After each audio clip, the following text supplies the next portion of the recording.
Thank you all for joining us for the first SICSS-Howard Mathematica New Frontiers in Research and Technology panel. This initial gathering will focus on the future of research and equity in the metaverse. Our panelists for this discussion are Dr. André Brock, Dr. Courtney D. Cogburn, Dr. Kyla McMullen, and Dr. Danielle Olson. You are about to hear the pre-taped lecture of one of our panelists. Thank you all for joining us for our SICSS-Howard Mathematica panel discussion with André Brock. I'll begin by introducing our speaker. We'll close with a few resources for you to get to know SICSS-Howard Mathematica if you're joining us for the first time. André Brock is an associate professor of media studies at Georgia Tech. He writes on Western technoculture, Black technoculture, and digital media. His scholarship examines Black and white representations in social media, video games, weblogs, and other digital media. He has also published influential research on digital research methods. His award-winning book, Distributed Blackness, African-American Cybercultures, theorizes Black everyday lives as Black joy, mediated by network digital technologies. Welcome, André. The floor is yours. Good afternoon. Welcome to Talking Head Theater. My name is Dr. André Brock, as Ms. Coleman has said, soon to be Dr. Coleman, and I'd like to thank her for pulling together this presentation. Today's talk is going to be of metaverses and white men, and a lot of it draws from my research over the last 15 years or so, primarily from a book that I wrote in 2020 called Distributed Blackness, African-American Cybercultures. And if you're interested in picking it up, I can direct you to the New York University Press website, where the book is available as open access. So let's get started. The question I'd like to ask you to keep in mind while I run through these talking points is, if we can be literally anything in virtual spaces, why are we reproducing human bodies, and what are the consequences of doing so? So to start with, many of you have heard of the term metaverse, thanks to Facebook's recent promotion of the term and other companies quickly picking it up to show that they're not scared of Facebook. But metaverse is actually a much older term than Facebook's introduction. In many ways, we can consider all those virtual spaces where we've inhabited with other folk as a meta space, right? As a metaverse. Although, to be perfectly clear, or to be pedantic, take your pick, a metaverse largely now is considered some place where you can not only conduct the things that you came to do in that space, right, but also the things that you do around that space, whether it's getting to know the people in the space, paying your phone bill, or just hanging out and shooting the shit, right? And so I would, by that definition, we can consider spaces like Fork Knife, right, as a metaverse, but we could also consider older spaces like EVE Online, or Second Life, or even going back to your original Java chats that many of you may have heard of but never participated in, right? That were available on many of the social websites, such as AOL and Yahoo, right? All those spaces could be considered metaverses because they are not the universe where our physical bodies inhabit, right? It is a space that is simultaneously contained within and exterior to our physical bodies, right? So by that measure, it's common to think of not just metaverses, but the internet as a placeless space, right? Somehow above all the messiness of human sociality. And I say that jokingly, right? Because, and if you pay attention to public discourses about social networking services like Facebook and Twitter, or platforms like YouTube and TikTok, you'll be very much aware that conservative commentators, and not more than a few liberals, right, constantly refer to the internet as a hell site, right, as a space where only uncivil behaviors happen. And we can talk about that later on, right? But for the most part, anytime you congregate in a space, right, one that you bring your human sociality to, one that you bring your behaviors and expectations and are moderated, mediated by the space you're in, that space becomes a place, if that makes sense, right? So think about your group chat. You and your friends and your ops, your enemies, all have the same application on your phone, whether it's GroupMe or WhatsApp or the like. And those apps have a relatively similar format. They are contained within your phone screen, which means they only have a certain amount of digital real estate, physical real estate as well, right? They offer many of the same conventions. You're expected to type your words using a third-party virtual keyboard or a first-party virtual keyboard into a tiny chat box, and then it scrolls the interactions up the screen, right? And that would seem to argue that this space is placeless, right? But I would add, once you and your friends inhabit that space, once you begin doing your particular type of interactions, right? Once you begin to see certain messages from some people like, oh, there they go again, right? That space has now become a place, right? And so to me, this is super important because if our inhabiting of a virtual space makes it become a human place, right? That means that we are bringing ourselves, not only our good parts of ourselves, but our bad parts of ourselves as well, right? And so I argue in Distributed Blackness that the internet is capable of doing so. The computer plus broadband or any kind of internet connectivity is capable of doing so through two qualities, virtuality and simulation. And virtuality is not specific to the internet, right? Those of you who still have landlines or even conduct conversations via your voice, the telephone feature of your smartphone, right? Understand that at times when communication between you and the person on the other line, right, gets particularly heated, you are transported to a space that is not where you are physically, but you instead are enmeshed in the intimacy and connectivity that you have with that person in space. If you ever had an argument with a significant other while you're on the phone in a public space, you'll understand completely what I mean. But it's not just those moments of catharsis. It's any time we spend in that space. There's a reason why your elders or your more conservative friends say, when you're at dinner or in a gathering with us, put your phone down, because they understand that once you pick that phone up, you are no longer with them, right? And so that's the quality of virtuality, right? That you are somewhere else at the same time that your physical body inhabits another space, right? Simulation is something I would argue is fairly unique to the computer, right? We've been able to inhabit virtual worlds if you've picked up a book that was really good to you, right?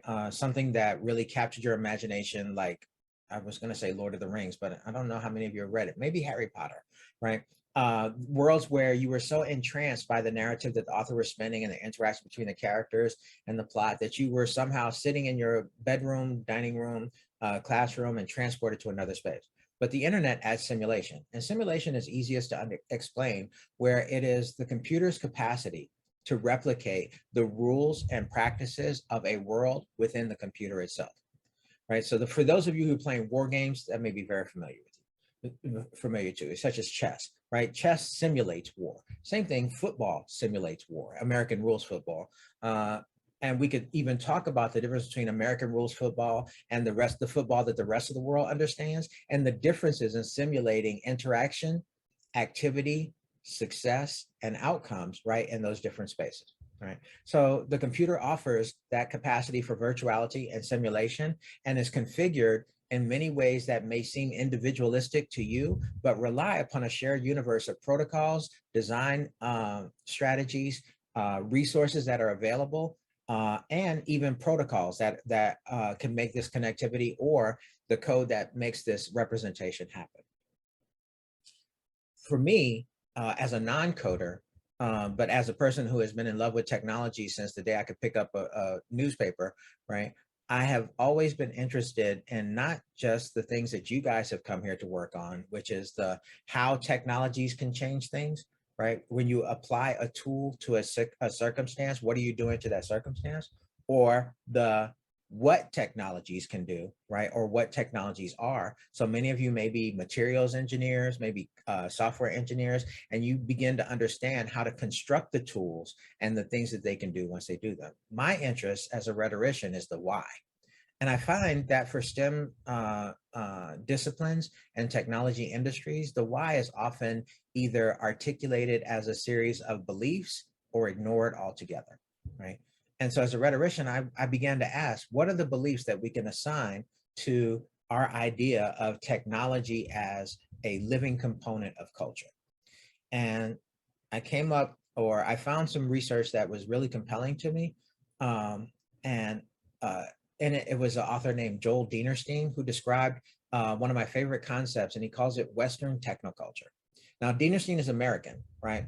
But I think it's fair that we can say that America is part of the West, the political cultural construct that is the West, right? Which is differentiated from the cultures in the continent of Africa or Asia, right?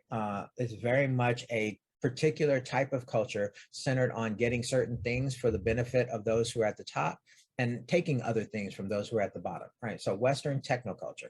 The West part is easy. The technoculture part, I often have trouble explaining to people, or often have difficulty trying to explain it clearly. So let me try for the 11,000th time, right? Technoculture is the politics of and practices of using technology to understand the everyday world, right?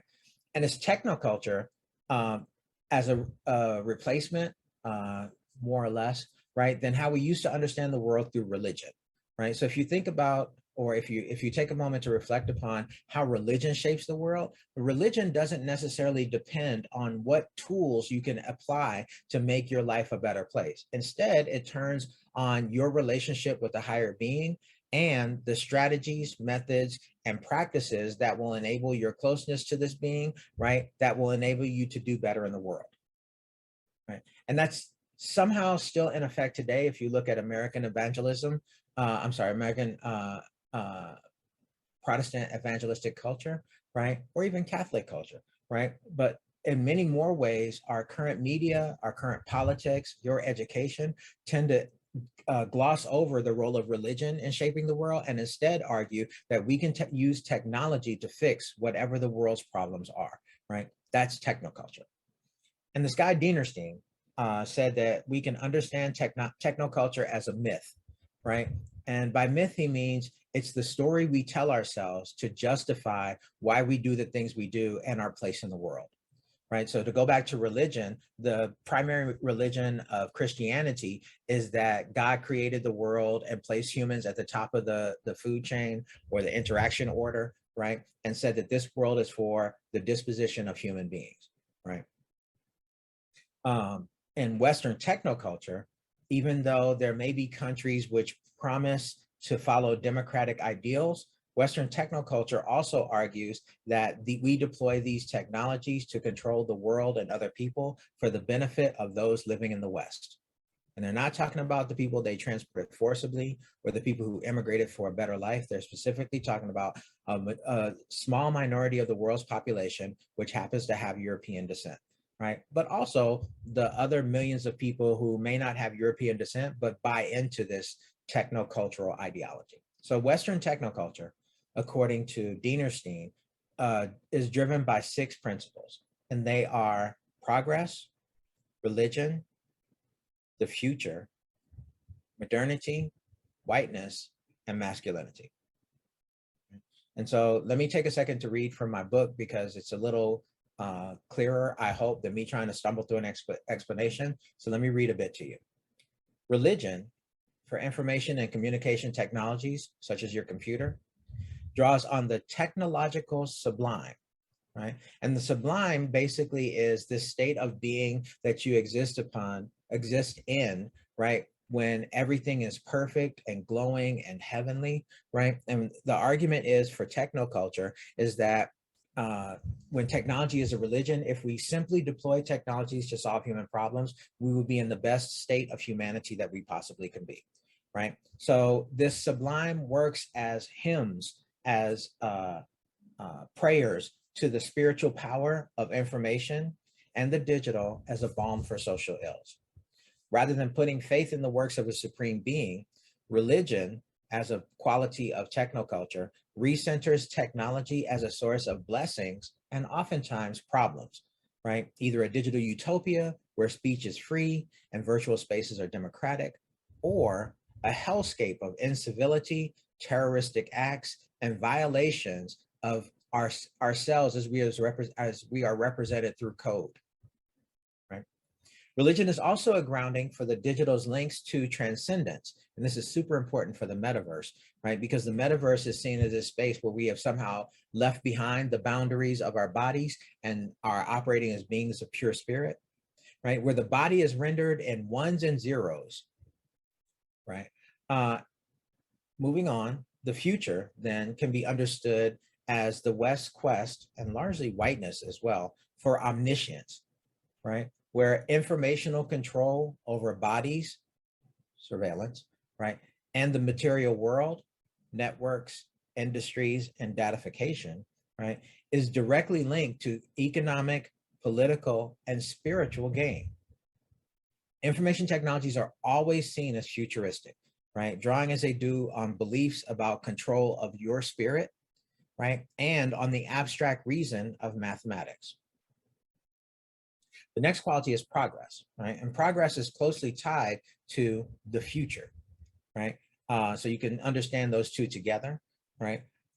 Where progress is measured by the increase on, reliance on, and deployment of technological, or for us, computational solutions to social problems, right?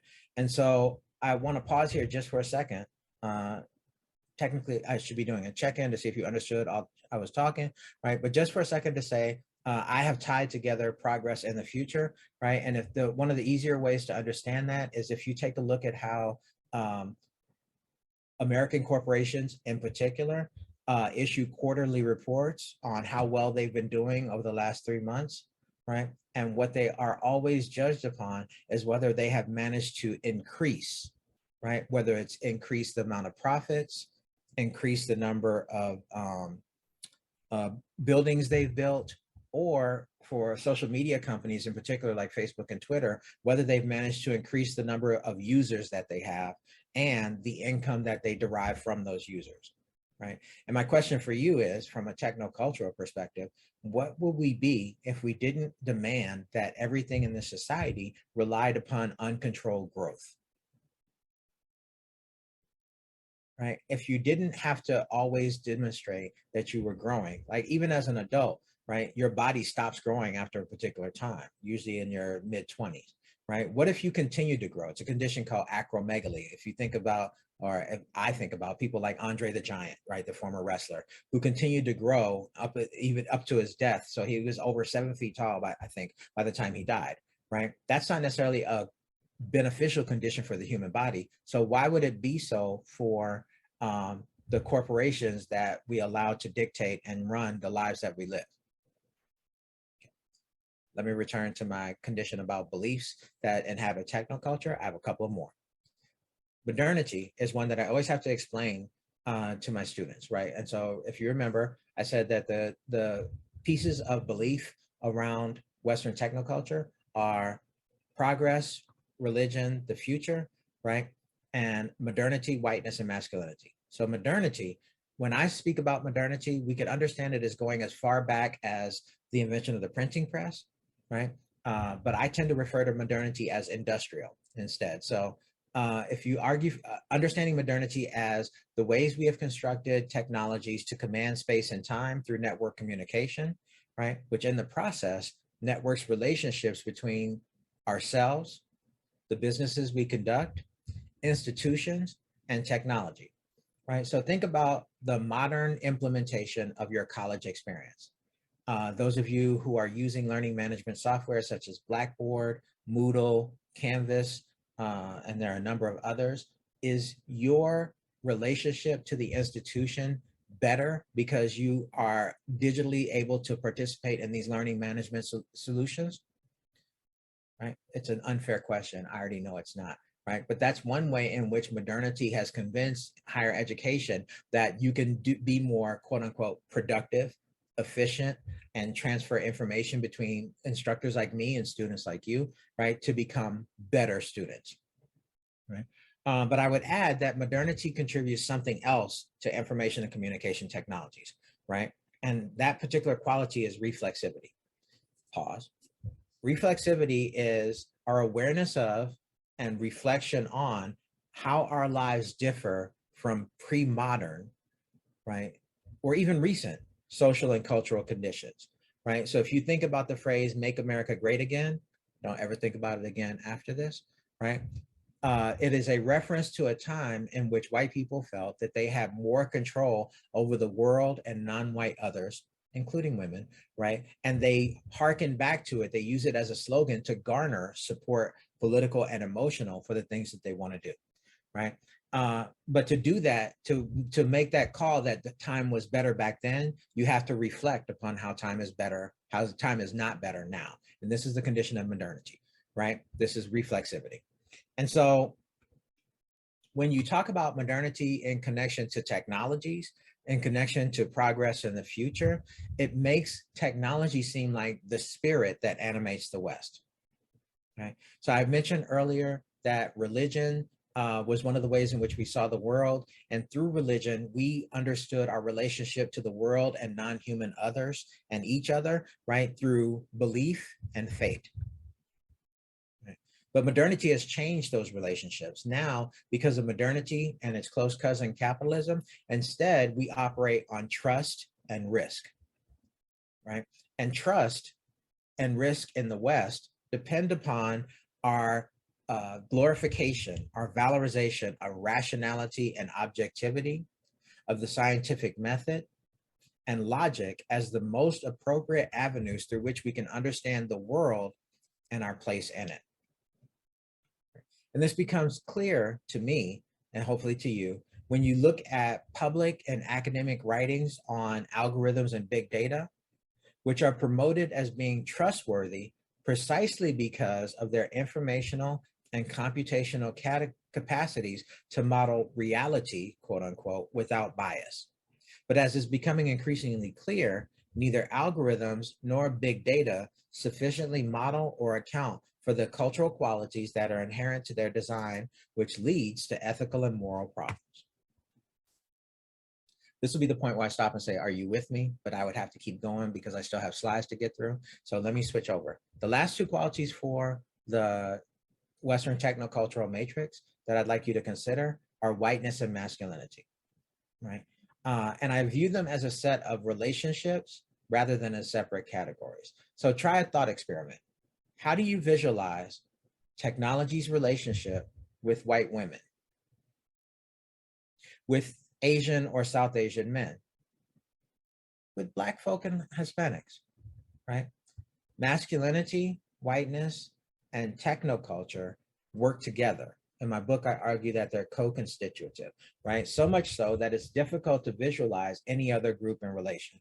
And this is the point where I get a few very smart people in my audience who point out that Satya Nadella is the chairman of Microsoft, to which I respond that he was appointed by the white man who created Microsoft in the first place, right? And you probably can't name another 10 Western, South Asian, or Asian CEOs of Fortune 500 companies, right? If we talk about FANG, Facebook, Amazon, Apple, Netflix, and Google, who are the men in charge, right? And if we go back to the history of Apple, understand how much of Apple's formulation as a cultural and technological leader is based upon the white men who were at the helm of the company for so long, Johnny Ive and Steve Jobs, right? So whiteness, I argue, makes our internet a space of interpretive flexibility, right?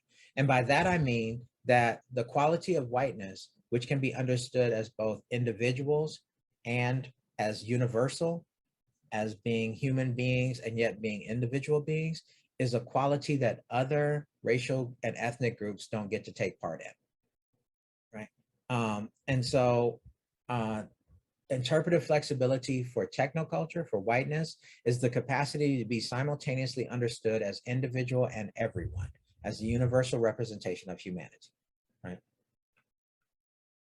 Masculinity must be identified as heterosexuality and as sexual energy, especially given the ongoing revelations about sexual harassment in the tech industries. Quick, name a STEM tech CEO who has not had sexual allegations placed against them in the last few years. We could talk about Bobby Kotick at Activision. We could talk about Eric Schmidt at Google. We could talk about Jeff Bezos at Amazon. Like every industry has, every segment of the tech industry and many institutions of higher education have men in positions of power with technological expertise who somehow, for some strange reason, also tend to harass women and others, right? And so white men are seen, and I'm quoting here from an author named Richard Dyer, white men are seen as divided with more powerful sex drives, but also a greater willpower. The sexual dramas of white men have to do with not being able to resist their drives or with struggling to master them. And the more techie you are, the less able you are understood as being able to master those drives of sexuality, right? So dark desires are part of the story of whiteness, but as what the whiteness of whiteness has to struggle with. So the whiteness of white men resides in the tragic quality of their giving way to darkness and the heroism of their channeling or resisting it.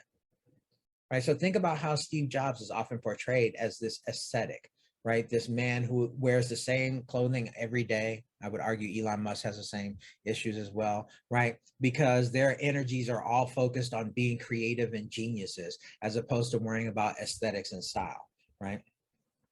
I have a point. I swear I'm getting to it, right? The question then becomes, how has white masculinity become associated with computers, with the internet? Right? Consider the archetype of the typical computer user, a white man who carefully manages his finances and appetites, right? So he's middle class, right? And then you add on to that the archetype of the expert computer user, right? Who is perhaps entirely too much so, because we're not going to talk about incels, right? They are in control of their sexual energies, typically white, typically male. For those of you who are women, think about the types of interactions you have within the group work that you do for these STEM courses that you've taken, or even the projects that you're asked to embark upon when you get to your employment, your internship, right? How many of your cohort is men? And how do they treat you, even though you are better than, because you have to be, right? They are in the things that they do. How do they treat you once you guys are all together in this group? Right. So these are, particularly these last three, whiteness, masculinity, and modernity, are the primary conditions of Western technoculture, the ways in which computer design, dissemination, and use are often understood, right? And I've talked a little bit about Bezos and Gates and Jobs and Musk, right? Let me drill into that part a little bit more, right? In recent presentations that I've been asked to give, I talk about how white masculinity is often understood as genius, right?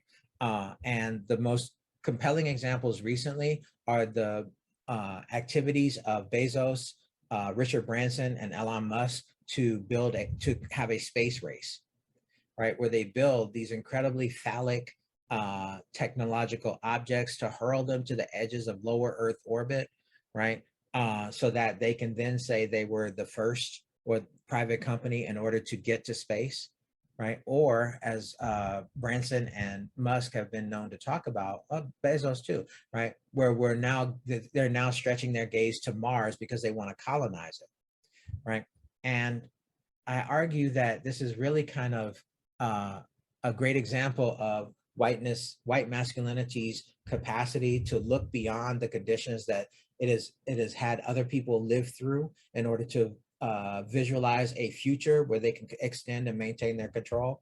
Because think of all the billions that they've spent to build rockets to get to lower Earth orbit, and then think about the conditions under which many of their employees labor under, right? Bezos has employees that are peeing in bottles or dying in traffic accidents just so you can get your prime delivery within 48 hours, right? Musk has come under fire in multiple lawsuits for the hostile environment he's created for his Black and brown workers at his factories, not even mentioning the settlement he recently had to do, right? Where he basically exposed himself to someone who was flying with him on his private jet, right? These things are not inseparable, right? These things are very much part and parcel of what it means to be white and in power. And if you point me to a CEO that has not had these issues, I would ask you to investigate the corporate culture of the companies they run, and particularly talk to the women and minorities and see how they feel about how they're treated in these organizations, right? So white masculinity is a constituent factor in not only the bodies of the men who run these companies, but I would argue in the products, technologies, and behaviors that they then ask us to participate in, right? Which brings me back to the metaverse. So given all this talk about metaverses and white men, think about how the metaverse, in particular for Facebook's case, but those of you who may have familiarity with Second Life, or even online MMORPGs like Black Desert, right, are largely constructed based on how white men and those who operate within the logics of Western technoculture, build these spaces to largely conform to the desires of white men, right? Those of you who are comic book heads may be familiar, or longtime role-playing game players, right? May be familiar with the ways in which women are depicted in these genres, right? For comic books in particular, but video games as well. The women who may be participating in a medieval world where people are fighting with big swords and shields often wear bikini chainmail as a way to protect their delicate bits from being carved up, which is hugely impractical, but fits into the desires and interests of white men, right? Or because I myself am a gamer, the ways that white developers in particular like to say that it's incredibly difficult to render female bodies as also as avatars for the purpose of playing the game, right? Even as there are many more developers who develop considerable time to doing breast physics and butt physics, right? Make sure that the breasts jiggle appropriately depending upon what that character is doing, right? And those same mechanics are implemented in the games where it says, where the developers say that they can't accurately reproduce female bodies, right? Or to a slightly different thing that comes under consideration for me, their inability to build hairstyles that are capable of representing the wide variety of Black hairstyles that I may happen to have at the moment. This week it's cornrows. Last week it was an afro. I used to have dreadlocks. And it's crazy that those are only 3 of the styles that Black people can do, but typically they're the only 3 styles now that developers can render, right? So think about this metaverse in a space where it's possible to build anything to look like anything, given the tools that digital designers have. Why do we insist upon building white bodies? And more particularly, why do we insist on building bodies to a particular white standard of representation? Tall, thin, nubile, right? The guys are hypertrophy, super muscular, right? The women have huge breasts and hips, right? Why do we insist on building those same things in a space that is capable of doing anything? And I would argue, based on some of the stuff I've said over the last 20 minutes, that this is about the ways that whiteness and masculinity overdetermine the things that we do in these technological spaces. Right. So let me start to close out. I'm sure Dr. Coleman is going to tell me I'm almost out of time. So let me talk a little bit about previous metaverses, right? And the ways that human sociality has shaped the ways we interact with one another in them, right? The first one I want to talk about is a very old one. It was a multiplayer user dimension that was highlighted in a 1997 article by Julian DeBell. The article is called A Rape in Cyberspace, right? And this is where some of my students tend to run into problems, although not as much now as they did in previous decades, right? Where how do you understand a rape where no physical body is present? Right? Particularly for this 1997 article, these multi-user dimensions that DeBell is writing about were text only, right? You couldn't see the avatar. You had to read the description of how the person wanted you to understand their avatar. And yet, in this particular article, somebody managed to assault and make somebody supremely uncomfortable in a sexual fashion, simply using the capacities of the text-based chat feature and description feature of the game, right? So again, we bring our human socialities, right, to these virtual spaces, right? If we move from 1997 to the mid 2000s, we can talk about Second Life, right? And Second Life was the graphical metaverse that we thought would be the be all end all when it was introduced.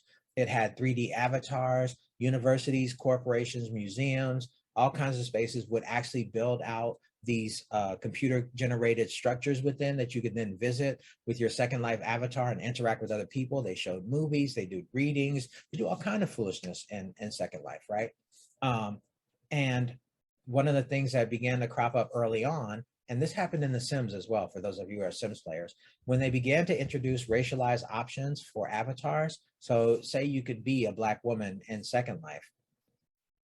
Misogyny, objectification, sexual oppression, and the like also appeared in these spaces, right? There are a number of articles about a white man who took on a Black avatar in Second Life for a day and the ways in which he was propositioned for sex because of his embodiment in this virtual space, right? And so when people say, oh, well, you can be anything you want in a virtual space, they're very much ignoring the fact that white people can be whoever they want to be in any space. But when you're non-white, you experience different types of socialities, including aggression and discrimination in those same spaces, right? There was an experiment in a game that I don't think many people play now, but was hugely popular in the mid 2010s called Rust, right? Which was one of the precursors to Player Unknown Battlegrounds and Fortnite, right? Massively multiplayer battle royale type game with survival elements. And in Rust, the developer decided early on that when you logged in, you would, one, automatically be assigned a race and gender, and two, that race and gender would be tied to your Steam ID. For those of you who are gamers or not gamers, Steam is a platform upon which many of these games are distributed, right? And so no matter how many times you tried to change your character, because it was tied to your Steam ID, it would have the same race and gender, which is an interesting way computationally through simulation to say that the person you are is the person you are everywhere that you go. You may act differently depending upon the situation, but you cannot change your embodiment, right, in ways that are dramatically different from how you're presented or understood in these spaces. And as you can imagine, the players for Rust, a lot of them lost their minds, right? They were like, well, I don't come to these games so that I can be realistic, right? And moreover, one of the more popular vehement comments was, I don't want to be black in this game. I don't want to be brown in this game, right? I don't like that I'm locked into these things, which as a black person tickles me, right? The last one I'll talk about, and this is not necessarily a metaverse per se, but I made a comment early on that I think of Reddit as a type of metaverse, right? One which is not necessarily driven by 3D avatar representations or even 2D avatar representations, right? But a space where people conduct business that they're interested in and sociality around that business, right? That people inhabit for hours at a time, right? So one of my favorite subreddits is one called Black People Twitter, which was created by a white guy who found that with the things that Black people did on Twitter to be worthy of comment and intensely humorous, right?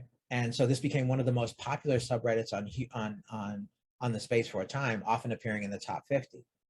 What the moderators found, especially as the moderation team expanded to include non-white moderators, was that a lot of white people would come in and not appreciate Black Twitter for its creativity, innovation, and cultural critique, but instead to promote stereotypes about Black deviants, right? So some of the comments on this subreddit appear to be more attempts to mock Black culture or demean Black culture than to appreciate it. So one comment on a post about a first generation Black college student's entry to Harvard Medical School was that you'll be attending thanks to affirmative action.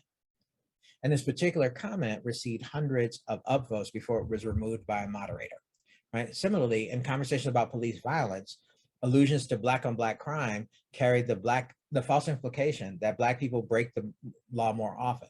And strangely enough, these type of comments would float to the top of this subreddit that ostensibly is designed for the appreciation of Black people. So the moderators did something that is kind of revolutionary. They said in topics where there was a possibility for comments that would be unsavory or racist, right? The people who would participate had to submit a photo of their forearm with a handwritten note indicating a recent date, right? In order to be allowed to participate in this conversation, right? And I'll leave this particular, why they would do this for the Q&A, but as you can imagine, right, this created a huge uproar. Many people were saying, well, isn't it racist if you only allow people of a certain race to participate in a conversation? Completely ignoring what those other people who were not Black were saying, right? Or that this was somehow counter to the spirit of Reddit, which was for free and open talk, right? That without consequence that people could engage in. And that's why it was such an attractive space. All right, so let me end on a positive note. And then I'll turn this back over to Dr. Coleman. So although a lot of the stuff I've talked about today seems kind of grim or depressing, right? I actually see it as just evidence of how complicated it is to be human, right? And there are positives for the representation of Blackness in virtual spaces and metaverses. One of my favorite people on Twitter right now goes by the Twitter name AM Dark, AM like the morning, DARKE. And she's recently got an NSF grant because she has been, for the last couple of years, designing brushes in Procreate for 3D animators to animate different styles of Black hair. So those of you who are of color know that Black hair has multiple textures, multiple curl patterns, right? And so I can say this, and this will only make sense to the Black people, my own hair, which looks relatively multiple textures on this head, right? Some of it is straighter, some of it is curlier, some of it is super curly at the back, right? And Dark is now putting together brushes so that animators and virtual designers can replicate those differential patterns of Black hair. And I think something which I see is immensely interesting, even as I worry about the implications, right? And we can talk about that hopefully when we get together later. But that's something that I think that is positive happening in the space. To close this out, I will say that there are other ways of understanding technoculture that are not Western. We could talk about Islamic technoculture. We could talk about Chinese technoculture. We could talk about many different ways, but I tend to focus on Western technoculture because it is so dominant in the world. And I argue that once you begin to understand the beliefs, progress, religion, masculinity, whiteness, modernity, and the future, once you begin to understand the beliefs that are powering the type of technologies you guys are being asked to create, you begin to understand why they end up with much different outcomes than the ways in which you guys designed them to be. Both algorithms and metaverses embody unexpected to the designers outcomes because the designers were not sufficiently reflexive or critical of the beliefs that they were bringing, that they were embedding in the technology. And it's my hope that this particular 30 minutes or so that we spent together will be of some use to you later on when you say, hey, what is it about myself that I'm implanting within this technology? And how will people who are not me begin to understand or represent themselves through it? Thank you.